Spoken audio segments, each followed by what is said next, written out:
Welcome back to Disturbed Reality. On the 17th of July, 2019, the show trial of the century concluded. Joaquín Archibaldo Guzmán Loera, better known as El Chapo, was sentenced to life in prison without the possibility of parole, as well as having to forfeit assets worth more than $12 billion. The media talking heads, politicians, and law enforcement officials lauded the day as a huge success in the unequivocal failure which has been the war on drugs. The arrest and subsequent sentencing of El Chapo was merely theatre, giving the public the impression that law enforcement and security forces were on top of the drug war. The narrative was, with El Chapo in prison, your son or daughter will be safer. I mean, after all, he is arguably the most infamous drug trafficker of all time, responsible for copious amounts of cocaine, methamphetamine, and other illicit substances crossing the border and ending up in the hands of the general population, of course resulting in spiraling drug addiction and overdoses. Though, in reality, the trial and sentencing of El Chapo, who was lazily dubbed as the leader of Cartel de Sinaloa, was merely a propaganda piece, in my opinion at least. Sometimes looking busy, rather than actually being proactive, is all that is needed to fool the masses. Since the trial of El Chapo, its impact, or lack thereof, has been clear to see. The levels of violence remain exceptionally high in Mexico due to drug cartels, and the levels of fatal overdoses in the USA continue to rise year by year. Even Cartel de Sinaloa are still operating with very little signs of slowing down. Ultimately, the arrest of El Chapo never really affected them, or certainly not to the degree in which law enforcement expected. In fact, it's arguable that it made the violence even worse, with a civil war brewing within the Sinaloa Cartel. The Sinaloa Cartel's unique leadership structure allowed them to move on from the capture of El Chapo with very little issues. Unlike most cartels, such as CJNG or Los Zetas back in the day, Cartel de Sinaloa are not exactly a top-down organization with one dominant leader. The Sinaloa Cartel has been described as a federation of traffickers, families, and groups banding together under the Sinaloa Cartel name. Many of these groups operate independently of others and have different goals, ambitions, and operate in different territories. Over the years, the most prominent leaders within the Sinaloa Cartel include Joaquín El Chapo Guzmán, Ismael El Mayo Zambada, the Beltran-Leyva brothers, Nacho Coronel, and Juan José Esparragoza Moreno, aka El Azul. There has never really been a true definitive leader of the Sinaloa Cartel, despite what the media spin during the El Chapo trial told us. These days, there seems to be less recognized leaders within the cartel, and the rumors suggest that infighting has been plaguing Cartel de Sinaloa in recent years. The current prominent leaders within the organization as of right now are Los Chapitos, the sons of El Chapo, Alfredo Guzmán Salazar, Ovidio Guzmán Lopez, and Ivan Archibaldo Guzmán Salazar. The other main leader is Ismael Zambada, El Mayo, who has been involved in the drug business since the 1970s, and has yet to ever see jail time. El Mayo has been as elusive as they come. He likes to keep a low profile and doesn't seek out attention, unlike many other prominent narcos. Without doubt, El Mayo covers his steps. However, some even believe that Ismael Zambada is actually a CIA asset, and that if he plays ball, he will be allowed to operate with impunity. I know on the surface, that this may seem like a baseless conspiracy theory. However, there is some evidence that makes this theory somewhat plausible. Many speculate that the CIA has a long-standing agreement with El Mayo, where he informs on other drug cartels and is allowed to operate freely. His son, Vicente, was arrested in Mexico City after meeting with DEA agents. He was subsequently sentenced in 2019 to 15 years in a US prison. But, surprise surprise, he's already out. In court documents filed by Vicente's lawyers, they argue that a deal was struck between the DEA and the Sinaloa Cartel attorney Humberto Loera in 1998, granting Loera and the top cartel chiefs immunity for providing information about their rivals. Ismael Zambada was specifically told that he would receive immunity not only under Loera's prior agreement, but as an agreement with him personally and approved at the highest levels of government. His counsel stated, under that agreement, the Sinaloa Cartel, under the leadership of Ismael Zambada, were given carte blanche to continue smuggling tons of illicit drugs into the United States and were protected by the United States government from arrest and prosecution in return for providing information against rival cartels. Vicente Zambada's lawyers wrote as a part of his defense, indeed, the United States government agents aided the leaders of the Sinaloa Cartel. As far as I'm concerned, the dark truth is that the state, whether that be the Mexican or US governments, actively facilitates, manages, and allows the drug trade to exist. The naive would say, it's better to manage it rather than let it get completely out of control, but I would argue that those powers that be who are involved have nefarious motives. In relation to the current tension within the Sinaloa Cartel, it primarily resolves around internal disagreements and distrust between Ismael El Mayo Zambada and the sons of El Chapo, Los Chapitos.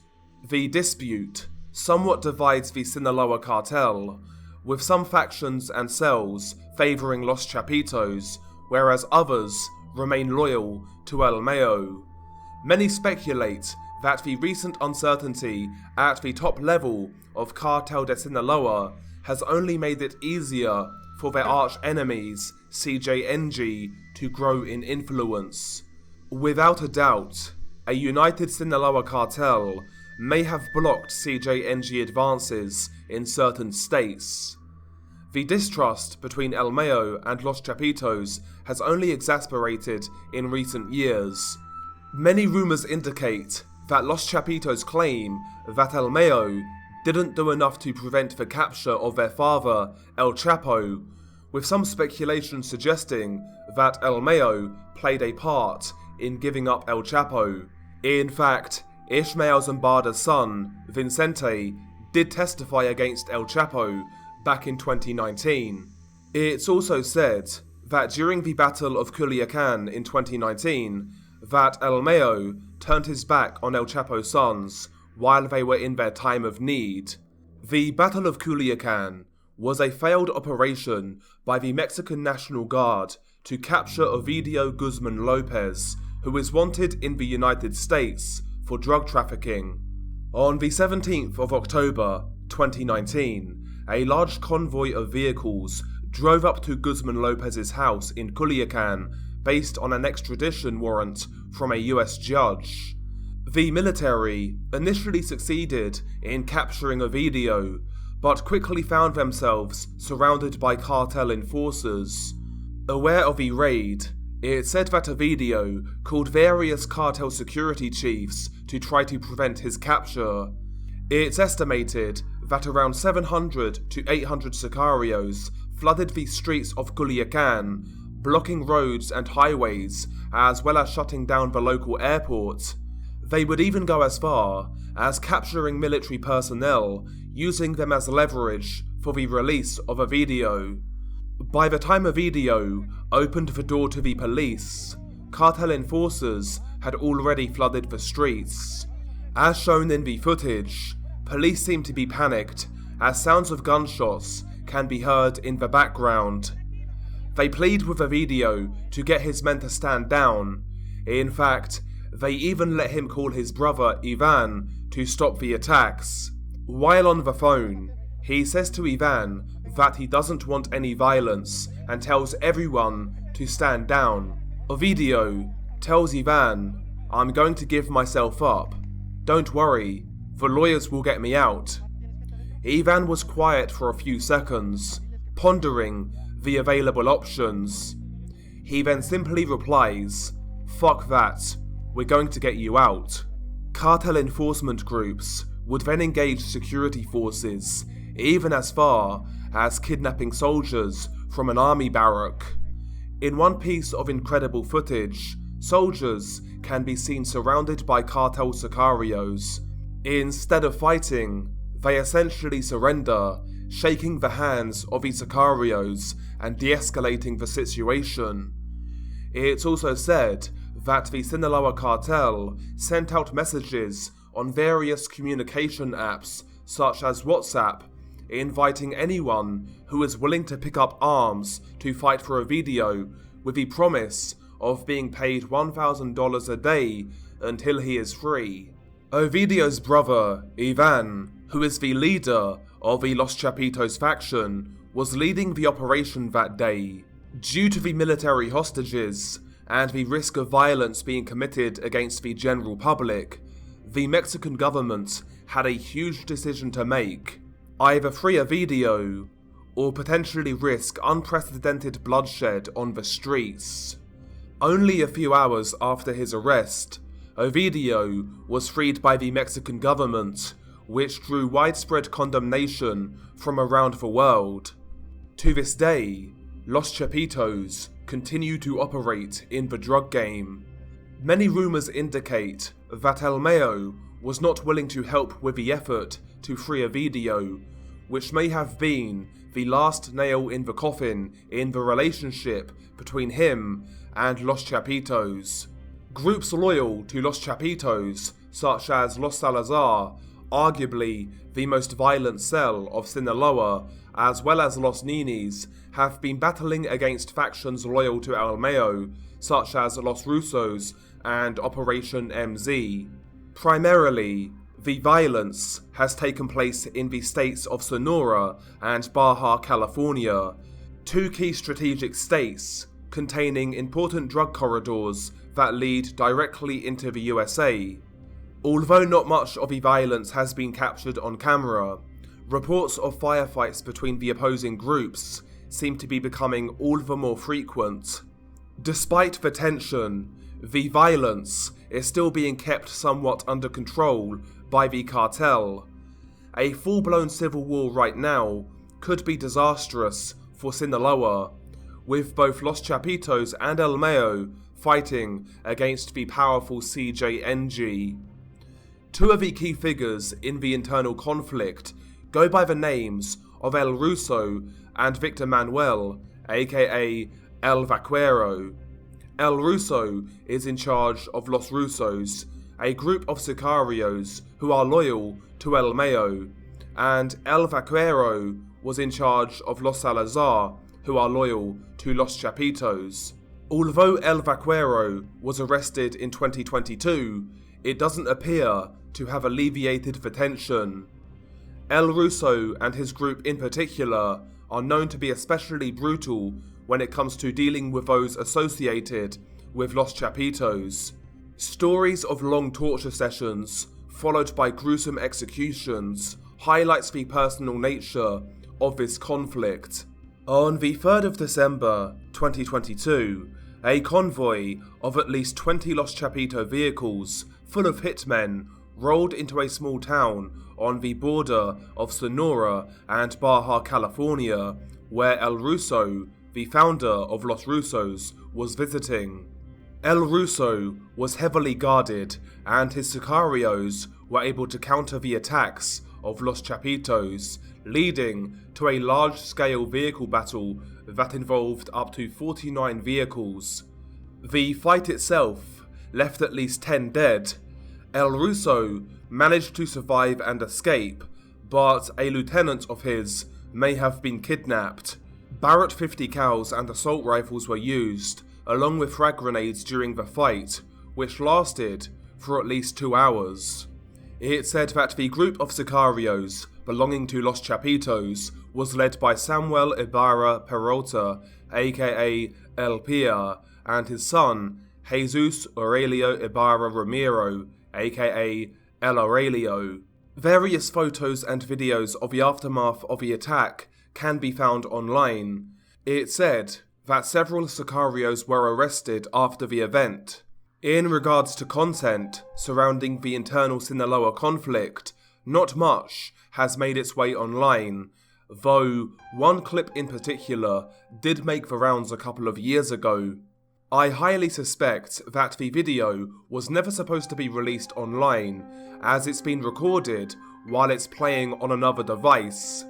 The video also contains a series of jump cuts where potentially some of the video is missing. I'll also speculate that releasing an execution video that stems from an internal war isn't exactly a good look for the Sinaloa Cartel. Ultimately, it could be perceived as weakness by rival cartels such as CJNG. But nevertheless, what happens in the actual video? The video itself was released in mid-June of 2020, and the killing was a direct aftermath of a clash which took place between both El Russo's and Los Chapito gunmen in Sinaloa, where a few sicarios were killed. Up to 14 vehicles were also destroyed. It's said that the victim in the video participated in the clash. The video itself is 1 minute and 31 seconds long, and the majority of it is actually an interrogation. The victim, who is tied to a chair, looks like he's already sustained some injuries. He's potentially been beaten, and he has a look of visible terror on his face as he is questioned by his captors. The gunmen interrogating him belong to Los Russos, the armed faction who remain loyal to Ismael El Mayo Zambada. According to various online sources, the victim questioned is a hitman by the name of Jose Angel Canovio, aka El Alacran, who apparently was one of the trusted men of Los Chapitos. None of the Los Russo sicarios can be seen on camera. The interrogator asks the victim several questions to which he responds with some interesting information. He says that he works for the Scorpion Group, which I'm assuming is a small faction within the Sinaloa Cartel. He claims that he's been working for them for around a year. He states that his job within the criminal organization was to go to places to visit people, such as clubs, bars, etc. Reading between the lines, potentially he is referring to being an enforcer of some description. He states that he operates in the municipality of Culiacan. They ask him exactly where, but he claims that he does not have a home and that he sleeps in different locations in his car. He also confesses that he was in the area in which he was captured in, as he was there with his people fighting against men belonging to El Russo. As the interrogations proceed, you see the victim Jose appear more and more agitated, and it looks like he's on the verge of having a panic attack, taking deep hard breaths after every question he answers. If you listen closely, you hear what sounds like a rattling noise in the background. It's a chainsaw. At around 1 minute and 16 seconds, the interrogation ends. At this point, a separate video is then played on the other device in which the video is being recorded from. Before it is played, you see the victim in the thumbnail, in the chair, with his leg severed, and with a large pool of blood under the chair. The second clip is played, and you see exactly what happens. One of El Russo's sicarios takes a chainsaw and places it under the victim's legs, and then slices upwards. Both legs are severed in a matter of mere seconds. Liters of blood immediately gush onto the dirt floor. Once the legs have been severed, a sicario pours cold water on the victim's face and slaps him several times to keep him awake to potentially interrogate him further. The sicarios shout insults at the victim, calling him puta madre as well as the other usual insults. The victim doesn't scream, but you hear him let out a low-pitched, deep guttural groan. So much blood is spilling that you hear it drip on the ground below.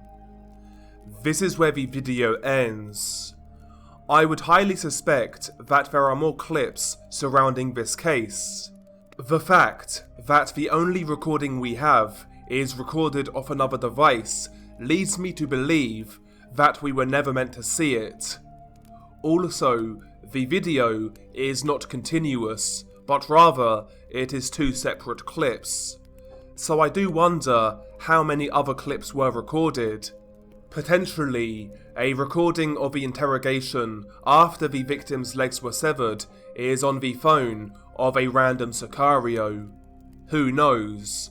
Although no sources state the fate of Jose Angel Canovio, I think it is safe to assume that he passed away.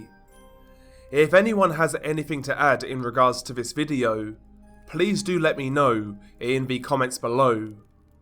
But anyway, that is the video, and I hope you enjoyed it, if you can enjoy this sort of content. I'd like to thank each and every one of you who has supported me throughout 2020, whether big or small. It is greatly appreciated.